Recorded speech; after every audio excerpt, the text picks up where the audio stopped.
Mungkin saatnya kita membahas soal anime lagi. Tapi tenang, ulasan ini masih sama dengan kategori tokusatsu. Karena kadang, ketika anime tersebut diangkat menjadi serial ataupun movie live action, formatnya seketika berubah menjadi sebuah tayangan tokusatsu. Memang secara harfiah, tokusatsu awalnya adalah istilah yang merujuk pada teknik special effect pada ranah perfilman fantasi di Jepang. Namun seiring perkembangan zaman, semuanya seakan dipersempit pada tayangan superhero yang bisa berubah atau henshin-henshinan mengenakan kostum tertentu. Dan anime live action berikut memiliki format yang mendekati dengan hal tersebut, tentunya dengan special effect yang mungkin lebih terkesan modern, terlepas dari kualitas baik buruknya film yang dimaksud. Namun, kita hanya akan membatasi hanya pada 7 segmen saja, walaupun terbuka kemungkinan untuk membuat list part kedua jika kita temukan lagi di kemudian hari. Dan tetap diperingatkan bahwa video ini mengandung spoiler. Mau tahu apa saja? Mari kita simak 7 anime live action yang berformat tokusatsu versi Tokuvex Indonesia.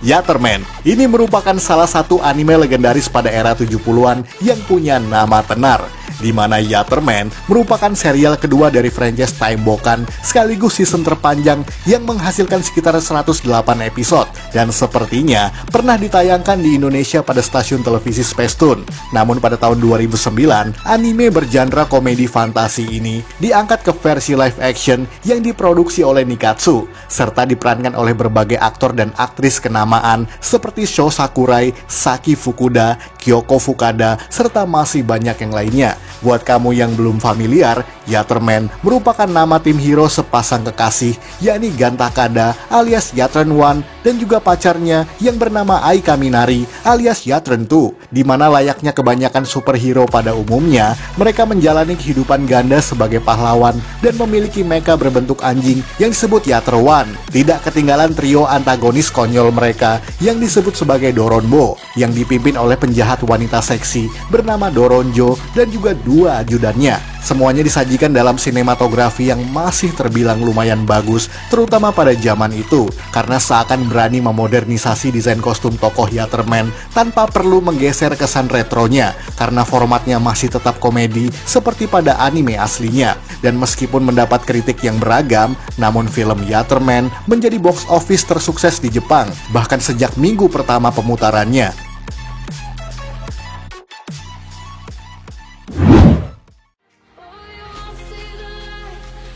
Space Battleship Yamato. Bicara soal box office, film adaptasi anime ini juga berhasil menduduki peringkat pertama pada box office Jepang selama masa penayangannya, di mana Space Battleship Yamato merupakan adaptasi live action dari anime berjudul serupa yang sempat ngetop di pertengahan 70-an. Dan pada tahun 2010, Space Battleship Yamato diproduksi oleh Robot Communications dan juga Sedik International, serta didistribusikan oleh Toho secara domestik dan juga internasional. Ceritanya hampir sama persis dengan seri pertama animenya, di mana berlatar pada dunia masa depan dengan gaya post-apokalips pada tahun 2199, setelah bertahun-tahun serangan alien Gamilas yang membuat permukaan bumi tidak layak huni, serta memaksa umat manusia hidup dan membangun peradaban di bawah tanah. Dan oleh karena settingnya yang adalah post-apokalips tersebutlah, maka Space Battleship Yamato dibuat dengan CGI dalam komposisi 80% dari semua adegannya. Makanya walaupun proses pengambilan gambarnya cuma sekitar 4 bulanan semenjak bulan Oktober 2009 sampai dengan akhir tahun tersebut, namun proses editing dan juga tahap akhirnya memakan waktu sekitar 9 bulan lebih setelahnya. Namun meskipun masih identik dengan serial aslinya, beberapa tokoh pria seperti Dr. Sado dan juga Aihara justru diubah menjadi wanita dalam film ini. Takuya Kimura sebagai Susumu Kodai juga sukses memainkan perannya dengan sangat luar biasa. Tidak ketinggalan Meisha Kuroki sebagai Yuki Mori yang adegan actionnya sangat intens dan berhasil mencuri perhatian pemirsa. Dan hebatnya lagi, Space Battleship Yamato berhasil menggeser Harry Potter and the Deathly Hallows Part 1 pada box office Jepang kala itu. Harry Potter.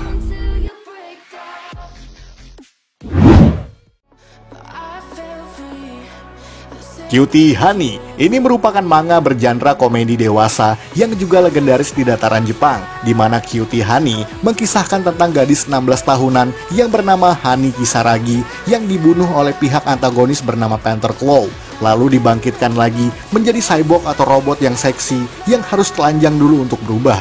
Jadi ini tidak recommended buat kamu yang masih di bawah umur.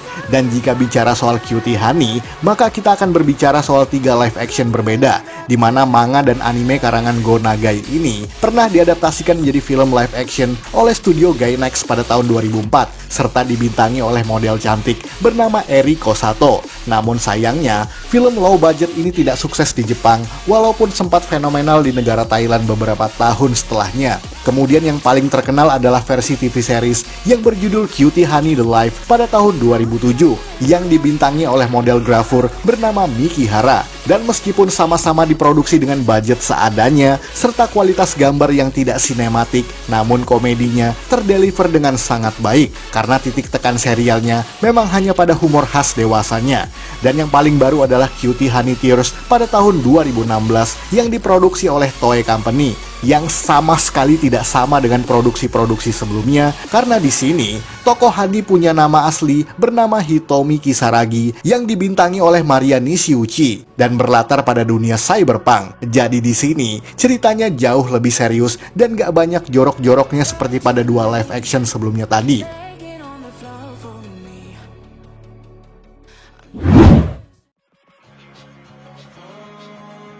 Gatchaman, dan ini mungkin adalah yang paling toku dari semua yang ada pada list kali ini, atau lebih tepatnya mendekati dengan konsep tokusatsu yang mungkin kita kenal, karena Gatchaman adalah serial anime berformat tim hero bertema burung dengan pakaian atau kostum warna-warni seperti Super Sentai. Bahkan di film produksi Nikkatsu ini menggandeng aktor-aktor tokusatsu yang mungkin kamu sangat kenal, seperti Tori Matsuzaka sebagai Ken Washio, Go Ayano sebagai Jo Asakura, Tatsuomi Hamada sebagai Jinpei Otsuki, serta masih banyak lagi. Film ini disajikan dengan CGI yang intensif pada berbagai adegan, bahkan hampir 60% lebih adegannya memang merupakan hasil pencitraan CGI. Karena di sini Gatchaman berlatar pada dunia masa depan di tahun 2050, yang secara penggambaran merupakan dunia yang sudah sangat maju secara teknologi atau bisa disebut sebagai cyberpunk. Jadi, kita seakan menonton serial Super Sentai yang di remake menjadi lebih futuristik. Apalagi kisahnya mengingatkan kita dengan Chojin Sentai Jetman yang adalah adaptasi atau minimal terinspirasi dari manga Gatchaman. Dan meskipun tidak sesukses film adaptasi anime sejenisnya,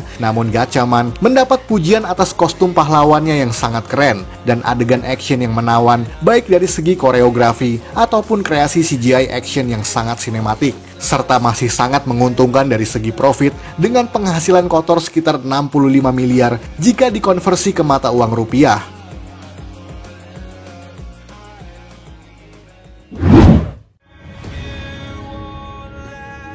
Guns ini merupakan salah satu anime dengan tema yang unik, di mana Guns menggabungkan action, science fiction, psychological horror, dan juga thriller dalam satu manga, lengkap dengan adegan-adegan yang disajikan secara eksplisit yang memang diperuntukkan bagi penonton atau pembaca dewasa, menceritakan tentang sebuah permainan survival berburu alien yang berada pada dunia alternatif, di mana sebuah bola hitam berukuran 2 meter memberikan mereka tulisan perintah misi serta senjata yang mereka harus gunakan, sama halnya dengan versi live action dari manga dan juga anime tersebut, di mana pada tahun 2011 film produksi Toho ini dibintangi oleh Kazunari Ninomiya, Kenichi Matsuyama, Yuriko Yoshitaka, dan juga masih banyak lagi. Film pertama ini sukses secara finansial dan juga pujian atas kualitasnya, baik dari segi acting dan juga penggarapan special effect serta segi actionnya, walaupun banyak adegan yang sedikit diperhalus daripada anime dan juga manganya. Dan yang kedua adalah TV movie atau FTV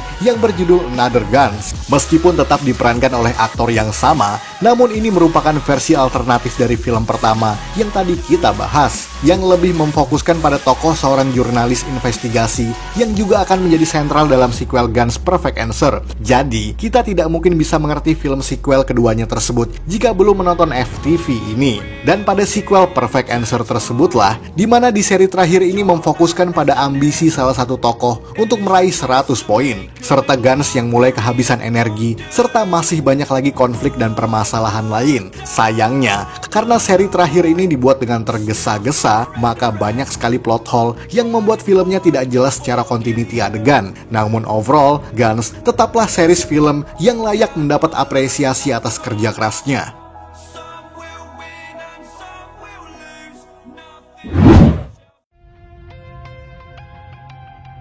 The Schoolman Prologue of Darkness. Nah, ini merupakan salah satu karya mangaka legendaris Shotaro Ishinomori. Sebab Schoolman merupakan konsep awal dari terciptanya Kamen Rider. Sebelum akhirnya, keduanya menjadi karya yang terpisah satu sama lain, di mana Schoolman merupakan seorang pria yang mendapat kekuatan mistikal untuk membalas dendam atas kematian orang tuanya. Kedengarannya klise ya, namun pada kala itu, Schoolman menjadi konsep protagonis anti-hero pertama yang ada di komik Jepang. Karena Schoolman bisa mengorbankan nyawa orang yang tidak berdosa hanya untuk tujuan balas dendamnya. Dan pada tahun 2007, dibuat satu episode one-shot spesial berjudul The Schoolman Prologue of Darkness, dengan format live action tentunya. Episode spesial ini merupakan pengantar bagi serial anime 13 episodean yang berjudul The Schoolman, yang menceritakan prequel tentang terbentuknya tokoh serta motivasi bertarungnya. Dan uniknya, Schoolman dibintangi oleh Shigeki Hosokawa, yakni pemeran Hitoshi Hidaka yang ada di Kamen Rider Hibiki. Prologue of Darkness sendiri dibuat dengan gaya sinematografi yang mirip dengan film Sin City. Hanya saja jika film Sin City berformat monokrom, maka Schoolman justru memiliki gambar berwarna. Dan oleh karena itu, banyak adegan yang di-shoot dengan menggunakan green screen. Sayangnya, meskipun ceritanya masih terbilang lumayan bagus sih, namun CGI dan special effect-nya masih terbilang kurang begitu maksimal. Ya maklum, sebab ini memang hanya sebuah acara TV dengan standar budget khas sebuah tayangan televisi semata.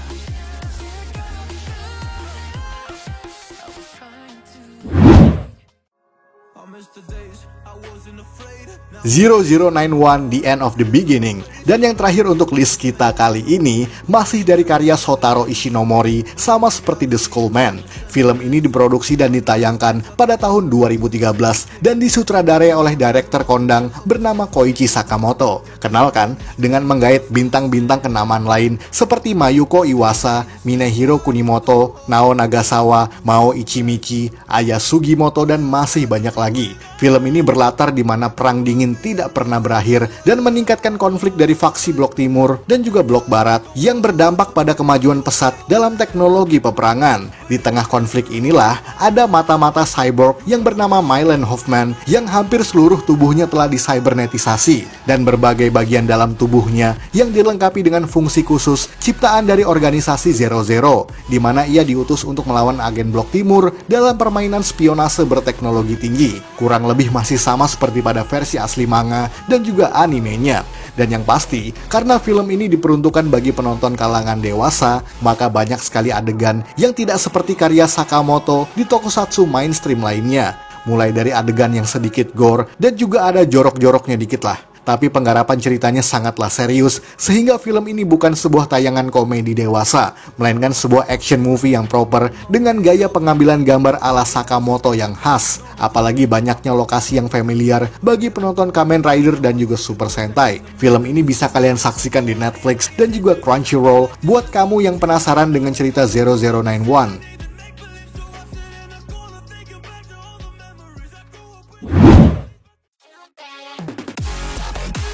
Sekian ulasan dari Tokufex Indonesia. Buat Anda yang suka dengan video ini, silahkan like dan share ke media sosial Anda. Jangan lupa tinggalkan komentar. Akhir kata, salam Tokufex Indonesia.